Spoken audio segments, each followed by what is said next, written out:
Welcome back to the channel. Welcome to another video. Today I am going to show you how to really quickly replace windshield wipers on a Ford Escape.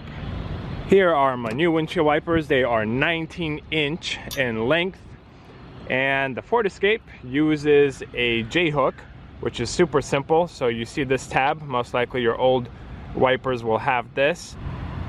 What you need to do to remove the old ones, if this is your assembly, see this tab right here, just pull it back and this comes off.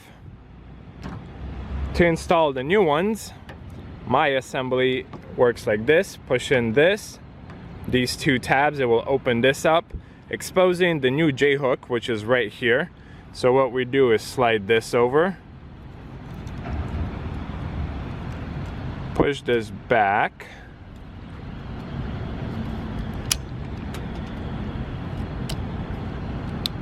and close it up. First one is done. Second one is also pretty easy. Pull back this tab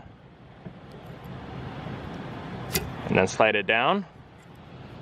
This will come out. Open up your new one. Here's the J-hook. So we are going to install it like this. I'll use two hands on this one.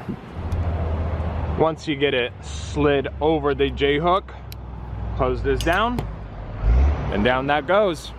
Your new windshield wipers are installed. If you guys found this video helpful, please consider subscribing. Please give it a thumbs up, and I will see you guys in another video.